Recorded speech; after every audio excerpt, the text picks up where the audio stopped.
Hi students, welcome back to our channel achieve excellence in commerce by Mansi Javeri. So आज हम time series में section B का solution करेंगे। Question number 1, give an example of time series having decreasing trend. So decreasing trend जो है उसका आपको example यहाँ पे देना है। सो आप यहाँ पे कुछ भी लिख सकते हैं कि डिक्रीज ट्रेंड कौन सा है हमारा, कि decrease in death rate, decrease in child death rate, वो सब जो है वो डिक्रीजिंग ऑर्डर में है ना अभी। तो कोई भी एग्जांपल लिख लो। So number 1, the time series of death rate, या तो चाइल्ड डेथ रेट लिखो, कुछ भी लिखो, डिक्रीजिंग ऑर्डर में होना चाहिए। In India is an example of time series having decreasing trend।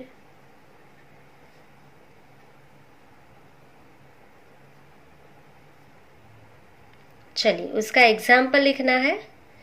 सो यहाँ पे मैं एक टेबल ड्रॉ कर लूंगी, कोई भी ईयर ले लेंगे यहाँ पे, ईयर एंड डेथ रेट। चलिए सो 2016, 17, 18, 19, 20, आगे लिखना है तो 21 भी लिख लेना।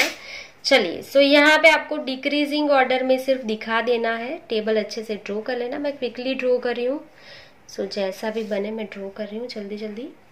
चलिए सो डेथ रेट आप डिक्रीजिंग ऑर्डर में कुछ भी दिखा सकते हो। चलिए सो 20% से स्टार्ट कर सकते हैं, कहीं से भी स्टार्ट करो, डिक्रीजिंग ऑर्डर में दिखाएंगे।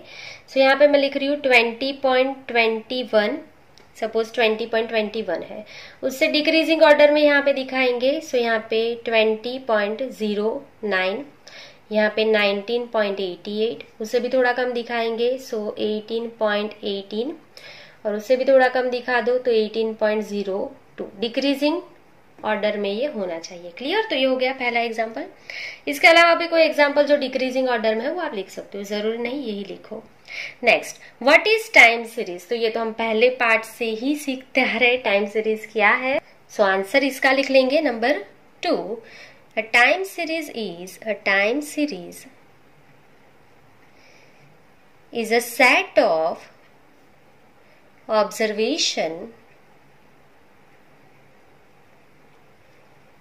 taken at specified time periods। तो इसे टाइम सीरीज बोलते हैं। पहले पार्ट से सीखते आ रहे हैं तो मैं डीपली एक्सप्लेनेशन नहीं दे रही हूँ इसका। चलिए next, number 3, which of the components of time series produce short term variation. Short term के वेरिएशन, देखो ट्रेंड जो है वो हमारा लॉन्ग टर्म का होता है, सीजनल जो है वो सीजनल होता है, मतलब उसमें भी आपका शॉर्ट टर्म वेरिएशन आएगा कि नहीं आएगा वो देखना है आपको। देखो ट्रेंड जो है, पहला हमारा ट्रेंड होता है जिसे हम लॉन्ग टर्म कंपोनेंट भी बोलते हैं, और T, capital T, small T से इसे डिनोट करते हैं। तो वो तो लॉन्ग टर्म का हो गया, उसका दूसरा नाम ही लॉन्ग टर्म है ना।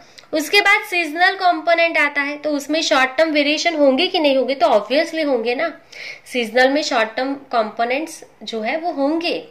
उसके बाद आता है साइक्लिकल, तो साइक्लिकल में भी शॉर्ट टर्म के कंपोनेंट्स होते हैं। और लास्ट में आता है हमारा रैंडम कंपोनेंट या irregular.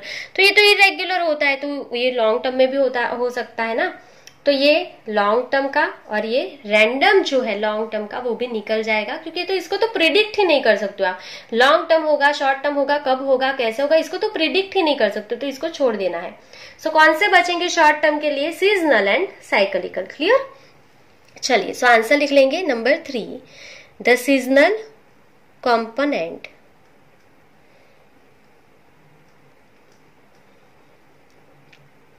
and cyclical component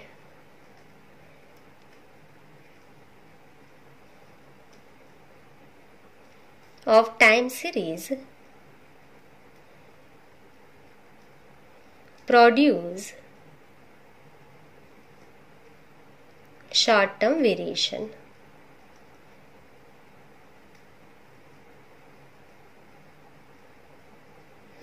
clear? चलो अच्छे से लर्न रखना है, यहाँ पे cyclical and seasonal short term के वेरिएशन दिखाएंगे आपको। चलिए next number 4, what is meant by analysis of time series. अभी टाइम सीरीज का एनालिसिस क्या होता है? So number 4, the method to obtain the estimates of different components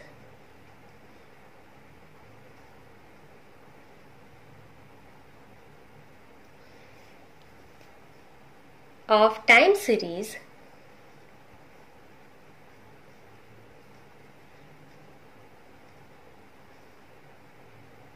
is called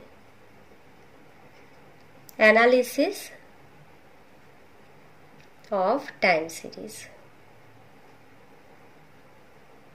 तो एनालिसिस ऑफ टाइम सीरीज क्या होता है? The method to obtain the estimate of different component of time series is called analysis of time series. Clear? चलिए next number 5, what is the notation to show the cyclical component of the time series. Cyclical component को कैसे denote करोगे? तो already यहाँ पे मैंने लिखा ही है, capital C and small t। तो यहाँ पे पूरा आंसर मैं लिख देती हूँ। Number 5, the notation to show the cyclical component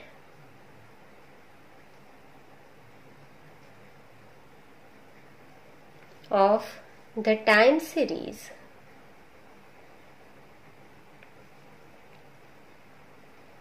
is capital C small t। ठीक है, CT से हम इसे डिनोट करते हैं। चलिए सो यहाँ पे आपके सेक्शन बी के 5 क्वेश्चन कंप्लीट होते हैं। नेक्स्ट पेज पे जाएंगे, इसका आप स्क्रीनशॉट ले लेंगे और इतना लिख लेंगे। Question number 6, state the names of method of measuring trend. So trend के मेजर जब भी हम करते हैं ट्रेंड का मेजरमेंट, तो उसके लिए मेथड कौन सी है? तो आपको यहाँ पे अच्छे से पता है कि ये लेसन में 3 मेथड है। एक तो ग्राफिकल मेथड है जो हम सॉल्व ऑलमोस्ट कम ही करते हैं, उसके बाद दूसरी मेथड जो हमने यूज की थी वो लिस्ट स्क्वायर मेथड थी, और लास्ट वन में मूविंग एवरेज सीखा था। तो वो जो सीखा है वही लिखना है ना, और तो कुछ है नहीं। सो आंसर नंबर 6 पर पूरा लिखना पड़ेगा। सो जो क्वेश्चन में पूछा है वहां से शुरू करेंगे। The method of measuring trend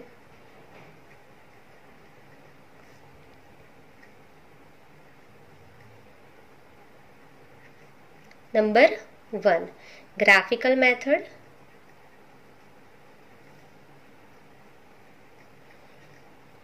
दूसरी कौन सी है? Least square method,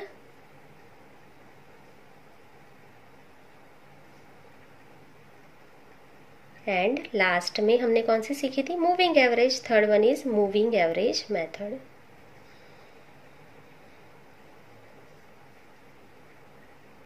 clear? चलिए next question number 7, the effect of which components indicates fluctuations repeating within 1 year. तो यहाँ पे क्या पूछा है कि कौन सा ऐसा कंपोनेंट है वो जो दिखाएगा fluctuations repeating within 1 year, 1 साल में ही उसका रिपीटेशन दिख जाना चाहिए। तो आपको पता ही होना चाहिए सीजनल ही एक ऐसा कंपोनेंट है जो आपको हर साल दिखेगा। क्लियर? जिसमें फ्लक्चुएशन आप हर साल देख सकते हो। सो सीजनल कंपोनेंट आपका आंसर आ जाएगा। So answer number 7, the effect of seasonal component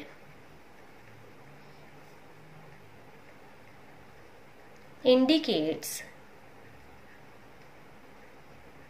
fluctuation repeating within 1 year।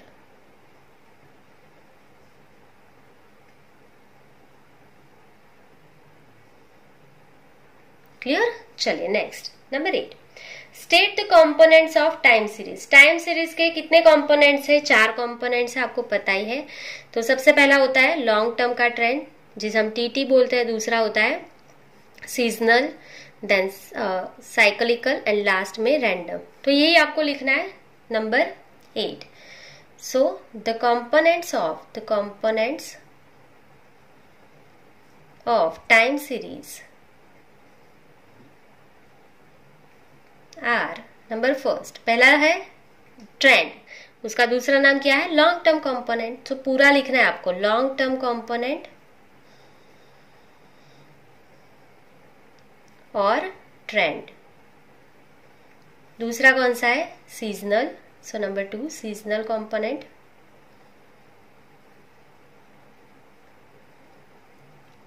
चलिए तीसरा कौन सा होता है, साइक्लिकल।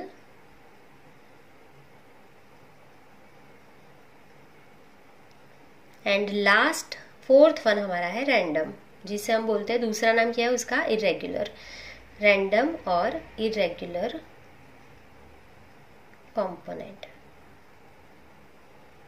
क्लियर। चलिए ये तो इजी था, ये सबको आना चाहिए। Next number 9, when is the method of moving average more useful to find trend. Moving average कब यूज होगा, तो मैंने पहले ही बोला होगा, शॉर्ट टर्म में वेरिएशन फाइंड करना है तो मूविंग एवरेज ही बेस्ट मेथड है आपके लिए। ये एमसीक्यू में भी आया था, ये 1 मार्क्स में भी आता है। क्लियर। मूविंग एवरेज कब यूजफुल होता है, जब शॉर्ट टर्म में वेरिएशन फाइंड करना है तब ये मेथड यूज होता है। सो answer number 9, when the effect of short term variation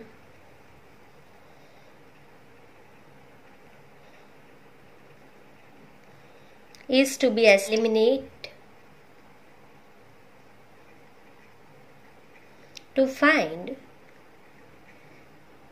trend, method of moving average is more useful। चलो बहुत ही सिंपल क्वेश्चन था। अगर आपको शॉर्ट टर्म के वेरिएशन फाइंड करने हैं तो मूविंग एवरेज सबसे ज्यादा यूजफुल होता है। Clear. So when the effect of short term variation is to be eliminated to find trend, method of moving average is more useful. Clear. चलिए next last question number 10, the linear equation fitted using the data of 7 weeks for a variable y is y cap is equals to 25.1 minus 1.3 t. Estimate the value of y for the 8th week। आपको 8 week के लिए यहाँ पे estimate करना है, तो बहुत ही easy है, हर कोई ये क्वेश्चन खुद ही कैलकुलेट कर लेगा। y cap is equals to 25.1 minus 1.3 into t, putting t is equals to 8 में वीक के लिए आपको यहाँ पे वैल्यू फाइंड करनी है। So 25.1 minus 1.3 into 8 is equals to 25.1 minus 10.4, minus करेंगे सो आंसर क्या आ जाएगा यहाँ पे 14.7। So y cap is equals to 14.7। Clear. So यहाँ पे आपका सेक्शन भी कंप्लीट हो गया है। पार्ट 1 के सारे MCQ section A and section B हमारे चैनल पे अपलोड हो चुके हैं। आप प्लेलिस्ट में जाके चेकआउट कर लेना। अगर कोई भी डाउट है तो कमेंट सेक्शन में कमेंट कर सकते हो। सो आज के लिए बस इतना ही। Thank you for watching, keep learning, take care.